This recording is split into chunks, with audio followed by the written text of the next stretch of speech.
এবং পরবর্তী পর্যায়ে ৭৫-এর ৭ই নভেম্বর এই দেশের সিপাহী জনতা যাকে এই রাষ্ট্র পরিচালনার দায়িত্ব অর্পণ করেছিলেন।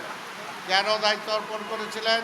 কারণ ৭২ থেকে ৭৫ এই আওয়ামী লীগ রাষ্ট্র ক্ষমতায় থেকে দেশটাকে ধ্বংস করে দিয়েছিল।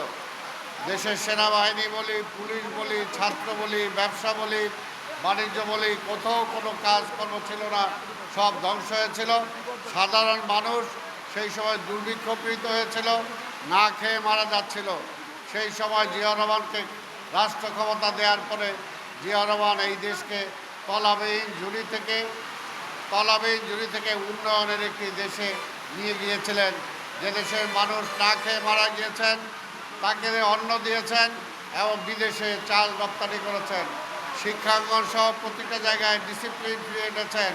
সেনাবাহিনীতে যে কাউন্টার চলছিল, সেখান থেকে সেনাবাহিনীকে শৃঙ্খলার মাধ্যমে ফিরিয়ে এনেছিলেন।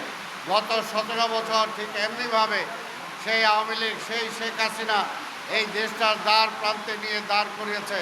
কাজে আজকে শহীদ রাষ্ট্রপতি জিয়াউর রহমানের এই ৭ বার্ষিকীতে আমাদেরকে শপথ দিতে হবে এই ভেঙে পড়া দেশটাকে আবার জাগরণ করতে হবে, তাকে দাঁড় করাতে হবে এবং সেটার জন্য বিএনপি ছাড়া, বেগম খালেদা জিয়া, তারেক রহমান ছাড়া কোনো বিকল্প নাই। তাই আমরা বিশ্বাস করি আজকে গণতন্ত্র ফিরে আসবে, গণতান্ত্রিকভাবে ইনশাল্লাহ নির্বাচন হবে এবং আমি আপনাদের কাছে দোয়া চাই যাতে আগামী নির্বাচনে আপনাদের প্রার্থী হিসাবে ধানের শীষ নিয়ে এলাকায় নির্বাচন করব। জনগণের বিপুল সমর্থনের মধ্য দিয়ে যাতে আমরা নির্বাচিত হয়ে এলাকার মানুষের জন্য কাজ করতে পারি, সেটার জন্য দোয়া চেয়ে এবং আগামীতে আপনারা সবাই আমাদের সাথে অতীতে যেভাবে ছিলেন সেইভাবে থাকবেন।